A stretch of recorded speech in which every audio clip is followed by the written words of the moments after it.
Hi everyone, my name is Mrs. Reffold. I'm the Careers Coordinator at Cannons, and I'm just going to talk to you a little bit today about our online careers platform, Unifrog.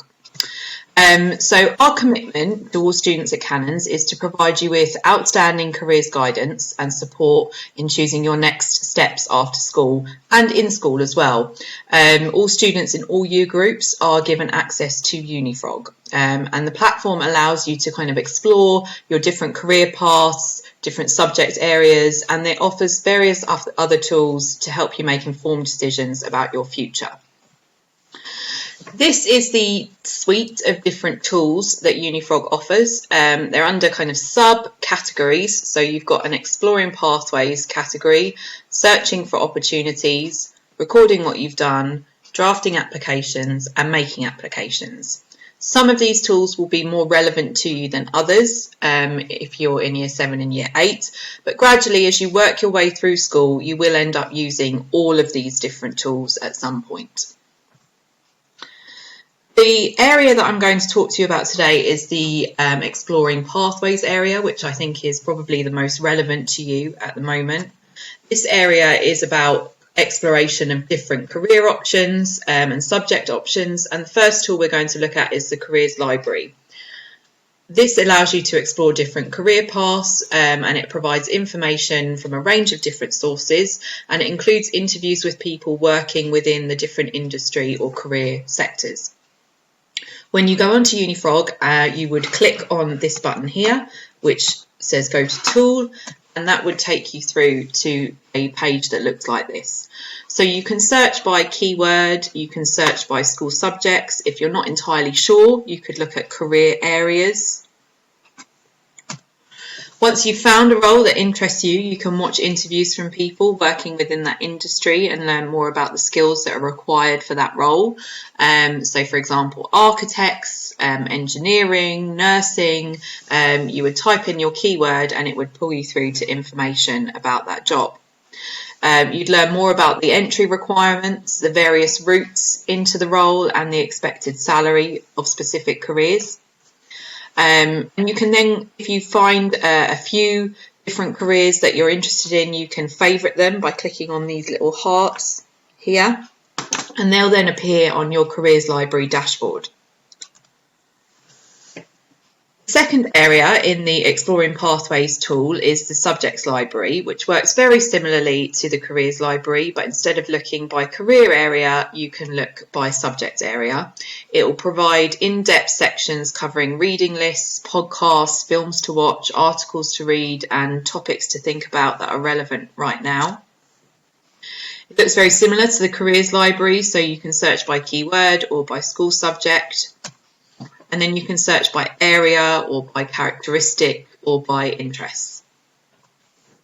You'll be able to watch videos of interviews with university students to read up on their experience and advice. And then there's other sources in there as well, like TED Talks or podcasts and current issues related to your subject of choice. You can click on the hearts in this section as well to favourite them so that you'll be able to access them again later if you've forgotten what it was you were looking at.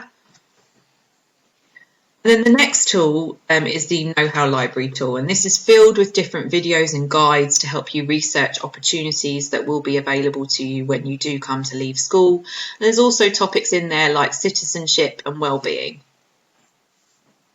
Within each category, you'll find a range of videos and guides that will help you make informed decisions and help you understand a bit more about what is expected of you.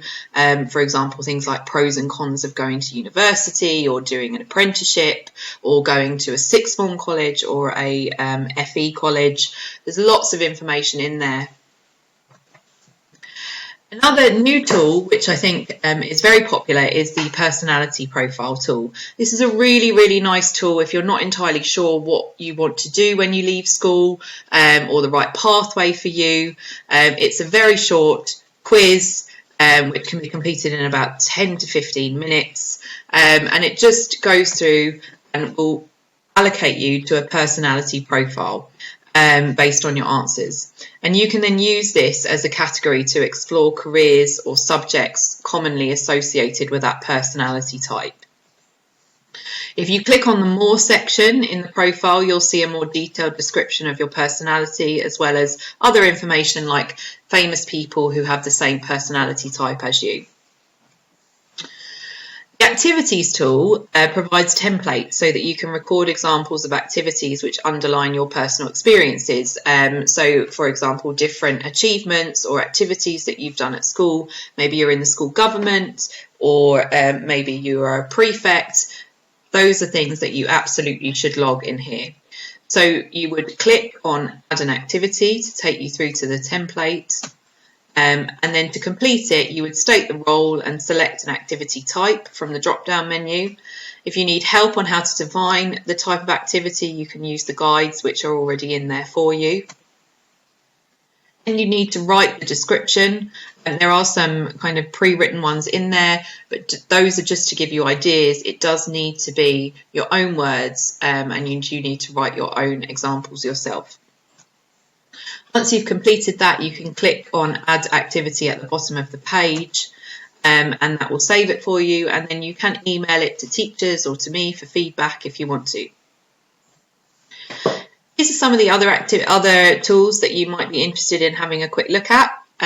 Some are probably more relevant than others, but you can see this just gives you a quick idea on the different tools that are available. So searching for universities, searching for apprenticeships, or searching for college and sixth forms. So when you sign in for the first time, you'll use a year group code. When you type in www.unifrog.org, this is the sign-in page. You will go to this section here where it says being given a form code, and you'll click on sign in for the first time. If you're in year 7, you will use Canons 28. If you're in year 8, you will use Canons 27. Once you've done that, you'll put in that code in here, and then you'll fill in the rest of this information. Use your school email address, and if you want to, you can either use the school postcode or your home postcode, but whatever postcode you use, when you do come to searching for opportunities, it will use that postcode to search the opportunities. So if you live quite close to the school, then that's fine, but if you don't, then you might want to consider putting in your home postcode. You'll then need to set up a password, and just make sure it's quite a memorable one. A link will then be sent to your school email address. Make sure you check your junk or your spam if it's not immediately in your inbox, and then click on the link and follow the instructions. I think here is when they'll ask you to choose a memorable password. Make sure it's one that you'll remember or make a note of it somewhere. Then you can sign in. So every time from then on, you will go to Unifrog and you will click on the sign in section, and then you will go to this section here. You'll type in your email address that you signed up with, hopefully your school one, and you'll type in your password. If you forget your password, you just need to click on this section down here, forgotten your password, and that will send you a new password link to whichever email address it was that you signed up with. Parents can also use Unifrog, so they can use Unifrog to support their students' choices, but they can have their own accounts. But the steps are the same, so they would go to sign in for the first time. They'll be asked for details and a form code. The form code for parents is Canons Parents, and that will set up their own parents account. After signing up, they'll need to log into Unifrog using their email address and password via the student sign-in page. And then you're ready to start exploring Unifrog. So I'm just going to give you a quick look at Unifrog, kind of in the flesh. When you sign in to the student page, this is what you'll see. All the different tools are listed here. The area probably most relevant to you will be this one here, because this section allows you to explore all the different options and really get an idea on, what you might want to do, which is what you should be doing this year. In the next couple of years, actually. Just exploring your different interests, what areas they might link to, what jobs, what careers, understanding what isn't for you, understanding what might interest you, but understanding also that nothing is set in stone. So this section, you've got your interest profile, so there's a short quiz in here that you can take, the personality profile, which we talked about, the careers library, subjects library, know-how library, and then the MOOCs, webinars and read, watch, listen section. To give you a quick look at the careers library, you can see here, these are some of the ones that I have favorited.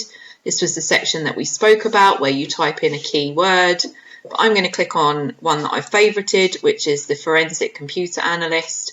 You can see here all the information it gives you. So what you'll do, skills that are required, the different career paths, the entry routes, the working hours, labour market information, which gives you information on the current job market, you know, how many jobs are available, what are the future forecasts for that job, because there's no point in going into a career area where jobs are decreasing, because actually by the time you leave school, those jobs might not be readily available and there might be other jobs that have replaced it.